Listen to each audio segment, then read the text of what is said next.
የሚጠበቅበትን ያክል አንድ ሰው ማየት ከተሳነው እና ደግሞ ኮዙ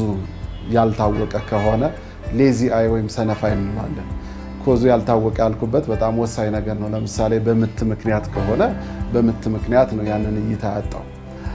ወይም ደግሞ ባደጋ በተለያየ ምክንያት ወይም ደግሞ የሆነ የታወቀ በሽታ እይታው የቀነሰበት አሳማኝ የሆነ ምክንያት ሲኖረው እሱን አይደለም ሌዚ አይ የምንለው ወይም ደግሞ ሰነፍ አይን ወይም ደግሞ ትክክለኛ የህክምና ተርሚኖሎጂ አምብሎፒያ ብለን የምንጠራው እሱ ጤነኛ የሆነ አይን ውስጡን ምርመራ ስናደርግ ምንም ነገር የማናገኝለት ነገር ግን አቅሙ ደካማ ይሆናል እና ይሄ በልጆች ላይ በጣም ይከሰታል በሆነ አጋጣሚ አይናቸውን ቼክ በሚያደርጉበት ጊዜ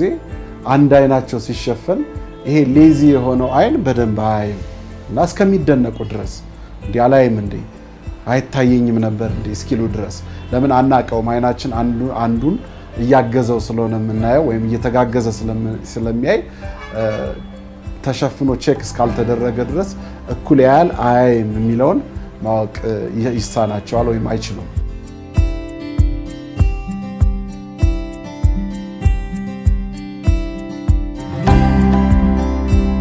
አዋቂ ከሆነ በኋላ ሰው አይኑ ሰነፍ እንደሆነ ቢያቅና ቢመጣ ህክምና የለው ልጆች ላይ ግን በልጅነት እድሜ ግን ሊታከም ይችላል እና ይሄ ለብዙዎች ወላጆች በጣም እንደ ወሳኝ የሆነ መልእክት ነው ብዬ ነው ማስበው because ልጆቻችን የምንወዳቸው ልጆቻችንን ነገር ግን አይናቸውን ቼክ አናስደርግም እና ይሄ በላይፍ ታይም ጉዳት የሚያመጣ ነገር ነው ከዚህ የተነሳ በተለይ እድሜያቸው ከ3 እስከ 5 አመት ያሉ ልጆችን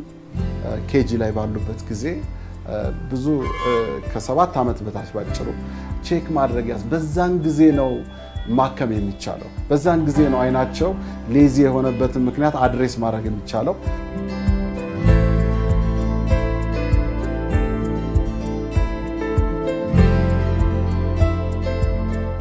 አንዱ ከምናክምበትና እንደ ዋነኛ መሳሪያ የምንጠቀመው በዚህ ጊዜ ጤነኛ የሆነውን አይን ወይም በደንብ የሚያየውን አይን እንሸፍነውና ሰነፍ የሆነውን አይን አስገድደን እንዲያይ እናደርገዋለን ለዚህ ነው አንዳንድ ጊዜ ልጆችን ወይም ደግሞ አንዳንድ ቦታ ላይ አይናቸው ልክ ምናልባት አደጋ እንደደረሰ እንደተመታባቸው ልናስብ እንችላለን ተሸፍኖ እናየዋለን ራሱን ችሎ መሸፈኛም አለው እና አይናቸው ይሸፈናል በዚህ ጊዜ ምን ይሆናል ሰነፍ የሆነው አይን ተገዶ እንዲያይ ይሆንና ይበረታታልና በልጅነት ነው እንደዚህ አይነት ማበረታታት እንደዚህ አይነት ህክምና የሚቻለው አዋቂዎች ላይ ኦሬዲ እድገቱን ስለጨረሰ አይን ራሱ እድገቱን እይታ ማለት ነው ሲስተሙ እድገቱን ስለጨረሰ እንደዚህ አይነት ህክምና ማድረግ አይቻልም አዋቂዎች ላይ ስለዚህ አንዱ እሱ ነው ሁለተኛ መነጽር ያስተካክለው ይችላል አንዳንድ ጊዜ ሰነፍ የሆነው አይን የመነጽር ክፍተት ኖሮት ሊሆን ይችላል ስለዚህ መነጽር ተለክቶ ለልጆች መነጽር እናደርግላቸዋለን በመነጽር በደንብ የማየት ነገር ይገኛል ማለት ነው አንዳንድ ጊዜ መነጽሩንም አድርገን እንደገና እንሸፍናቸዋለን ሁሉ ጊዜ የምንሸፍነው ብርቱ የሆነው ጤነኛ የሆነው ጥሩ የሚያውን አይን ነው የምንሸፍነው ለምንድነው በሱ እንዳያዩና ሌዚ በሆነው አይን ተገደው እንዲያዩ ነው የምንፈልገው ተገደው ያዩት ነገር ያኔ እየበረታ ሲሄድ በርትቶ ይቀራል ትልቅም ሲሆኑ ደና ይሆናልና በጣም ብዙ ልጆች በርካታ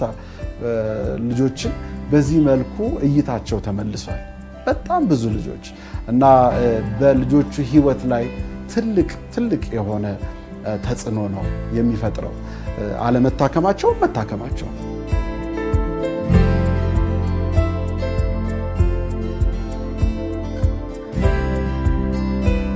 ባደጉት ሀገሮች ላይ ትምህርት ቤት ከመመዝገባቸው በፊት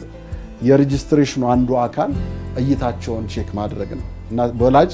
እይታውን ቼክ ያደረገበትን ወረቀት ማስረጃ ይዞ ይመጣል ወደ ትምህርት ቤት እኛ ሀገር ይሄ ብዙ የተለመደ አይደለም እኔ ይሄ ነገር በጣም እንዲለመድ በጣም እንደ አይን ሐኪምም በማህበራችንም በኩል ፑሽ የምናደርግበት ነገር ነው የሚሆነው የአይን ህክምና ማህበር ስላለ በዛም ፑሽ መደረግ አለበት ብዬ ነው ማምነውና ትምህርት ቤት ላይ ያሉ ልጆችን በአጠቃላይ አካዳሚክ ይሮ ከመጀመሩ በፊት አይናቸውን ቼክ እንዲደረጉ ወላጅም ይሄንን ልብ በማለት ልጆቻቸውን ወደ ሕክምና ተቋም በመውሰድ አይናቸውን ቼክ ማድረግ የግድ መታመም የለባቸው የግድ አይናቸው የሆነ ነገር መሆን የለበትም ቼክ ለማድረግ ይሄ ጤነኛ የሆነ ልጅ ጤነኛ የሆኑ ልጆችን የእድሜያቸው ክልል ከ3 እስከ 5 ዓመት ያሉትን ቼክ ማስደረግ